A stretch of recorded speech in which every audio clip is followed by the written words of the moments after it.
Hey guys, and welcome back to Generation Tech. I'm Ben Sweet from Generation Films. Thanks for having me today. Today we have a very special episode for you. So not everybody can have an amazing job like me, making YouTube videos and subsisting on a diet of ramen noodles and tears for a living. Please come home, Connie. Anyways, so with rising unemployment around the galaxy, many people are looking beyond their home planets for jobs.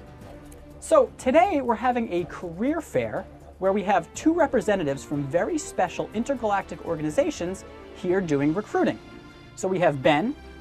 You are with the red shirts, right? Yes, I'm representing the red shirts, the lower officers from Starfleet. Can you tell us more about what red shirts are? Well, yeah, so red shirts are our standard crewmen. They wear a red shirt, unless you're in the 24th century, in which they would wear a mustard-colored shirt. But anyway, we'll just leave it at that for now. And they carry out the normal duties of operating our starships. They're the sort of unsung heroes of Starfleet, if you will. So maybe you can tell us about some of the red shirts' duties? Well, we actually have some footage, I think, that we can play of the red shirts in action. Take a look at that.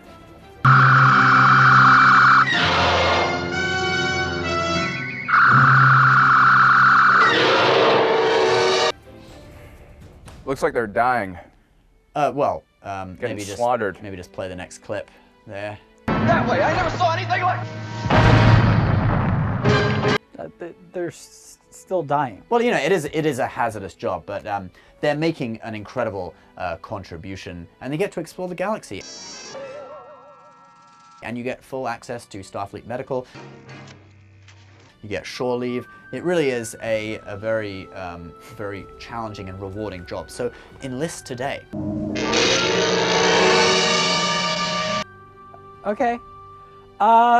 So Alan, you're here representing the Stormtroopers. Can you tell me more about Stormtroopers? So the Stormtroopers are the most elite infantry, I guess, group in the Galactic Empire. We're kind of separate from the Imperial Navy and Army. We're like the Marine Corps of our galaxy. And essentially, their job is to protect and serve the Empire, promote stability and peace for all of our human citizens in the Empire.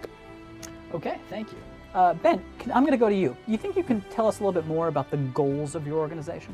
Starfleet? Yes. Well, our organization's goal is to boldly go where no man has gone before. Unless you're watching The Next Generation, of course, where they use the more politically correct, no one has gone before. So the goal is to just keep going. It's to seek out new life and new civilizations. Sounds very aimless. It's a noble objective. Well, I'm sure we can you know, have mutual respect for both organizations here. Well, sure that's debatable, but that offer. One must first have respect for themselves, for others to respect them. Yeah. Alan. Yes. What are some of the larger goals of your organization? Well, it really depends on what's going on in the galaxy. I mean, we are an organization that handles all sorts of missions, from, like, you know, actual combat to you know, relief operations. Generally, it's, as I said before, to keep peace in the Empire, stability, prosperity for all of its human civilians. So correct me if I'm wrong, it sounds more like maybe a mix of a humanitarian organization and at the same time maybe does... Yeah, I really like humanitarian. I like the human in humanitarian, because that's what we're all about. We're all about humanity, humanity first, death to the aliens, you know, that kind of stuff. That sounds racist. No. Racist would mean that I don't like you two because you're white and I'm Asian. We don't discriminate against races. We just are, we're species, essentially. But that's still bad. I mean, is it though? Let's ask our audience, which is probably at least 90% humans, right, watching. So, you know, I think we should take care of humans first, and then if there's, what do you want to say? Humans are You're gonna betray your species? Humans are not huge fans of being kind of any sort of, you know, racist or speciesist or anything. Racism is terrible. It's stupid. But why would humans fight each other based on our race? I mean, like, what's the difference between you and me? Our races are so similar anyway. You know, it's really about species. I can relate with you and you. Can't relate with a Klingon. Well, maybe this is a good opportunity to talk about more of the diversity in your organization. Yes, well, we're an equal opportunity employer. We employ people from like over 150 planets all over the Federation. I mean, look at this guy. Look at that. Yeah, the weird-looking guy that is. The humans watching this they might not appreciate.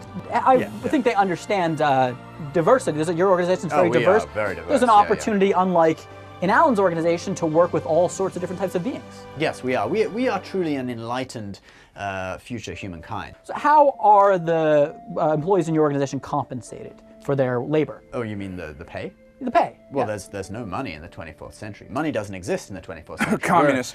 We're an enlightened utopian society. So, we work to better ourselves. And you get to see the galaxy, and you get access to Starfleet medical benefits, 35 days of shore leave per year, etc. You get to fire a phaser. So it's basically you work for the organization just for the betterment of yourself. Yeah, I mean, we already have. Even if we don't have a job, we have access to everything. So everything's free. You don't need. Your personal costs are not very high in your organization. Okay. There's no living costs. Well, what about the pay in your organization? Well, generally, most of your costs are taken care of by the Empire. We have an excellent logistics department. Because everyone's human, we don't have to, source different things for aliens. It's all human food. Human clothing. We do pay our Stormtroopers with credits, galactic credits, and when they retire, we kind of have a system where we give them land on colonies in the Outer Rim. There's plenty of planets out there to be taken for the glory of the Empire. Well, in Starfleet, we have ethical protocols that kind of forbid a lot of the rhetoric. Can you talk more about that? Well, I would argue ethics get our Stormtroopers killed. So, generally we try to preserve the safety of our Stormtroopers before we look at ethical concerns. So that's something I want to get into. Okay. That's something I want to get into. So, it seems like from the sound of the description of your organizations, these are somewhat hazardous occupations. They can be, yes. Is this a safe job for somebody to be taking? Yes, the primary focus is exploration. Sometimes we do encounter some strange alien life forms which, murder our people. It's unfortunate. How often does that happen?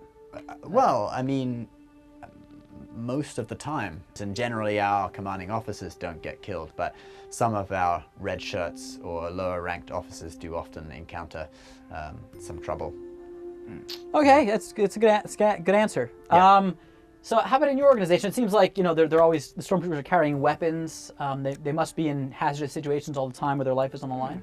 Well, while the mission of the Stormtrooper Corps is multifaceted, it could be anything from exploration like you guys do, or peacekeeping operations. Essentially, they are soldiers first, and they have that mindset. They are very well trained. They're great at obeying orders and all that. So it seems like it's a very rigid organization with lots of rules.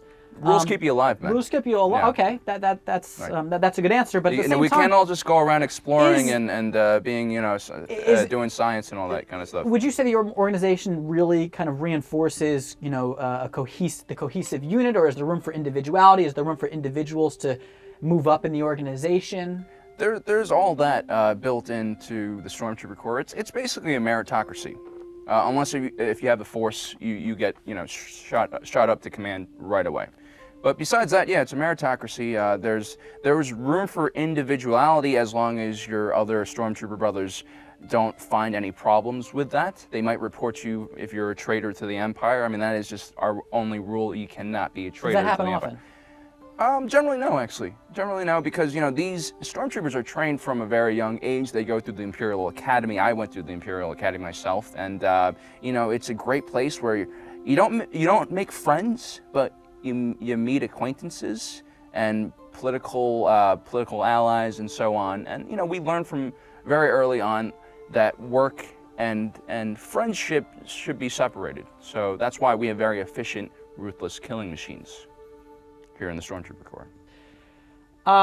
Maybe you can talk more about the mobility within your organization and the opportunities. Sure. Well, our red shirts go through training at Starfleet Academy in San Francisco, and then they become a crewman, and they can work up through the ranks. And do those opportunities exist for everybody? Say on Earth, it's very important in society that, for instance, women have equal roles in the workplace, that they're paid in a fair way that matches that of their male colleagues.